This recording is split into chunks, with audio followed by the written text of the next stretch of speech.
Alex, vous êtes sur RMC. Merci, à tout de suite.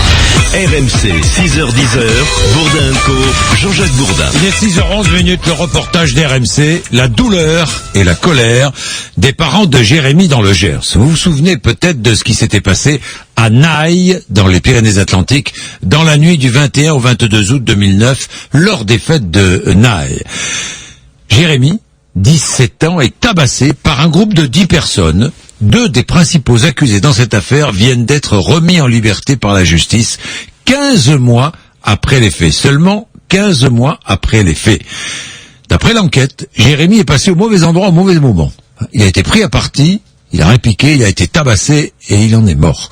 La colère ce matin sur RMC du père de Jérémy, il s'appelle Joël. Cet ancien fonctionnaire de police s'étonne de la remise en liberté sous contrôle judiciaire de 2 des principaux accusés. Il est ulcéré, il trouve cette décision indécente. C'est-à-dire, écoutons-le.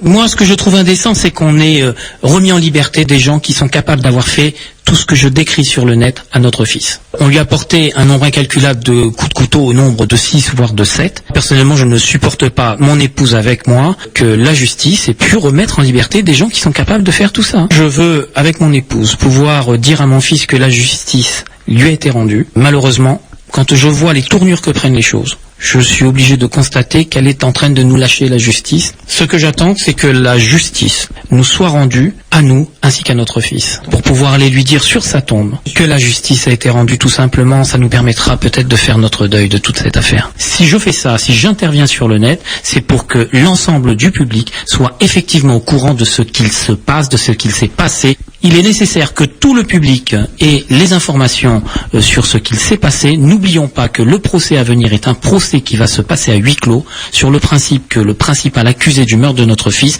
n'avait à l'époque des faits que 17 ans et on va dire 11 mois et quelques jours. Joël Sancier, quel est le but maintenant? C'est quoi? C'est réunir un maximum de signatures? Quelle est la finalité après? On souhaite rassembler un maximum de signatures, in fine, pour que l'ensemble arrive sur le bureau du ministre de l'Intérieur et du ministre de la Justice et qu'ils soient mis au courant de ce qui se passe, sur le fait qu'un nombre de plus en plus important aujourd'hui de gens qui signent cette pétition demandent que justice soit rendue pour notre fils, demandent que ce genre de violence gratuite cesse, demandent tout simplement la justice.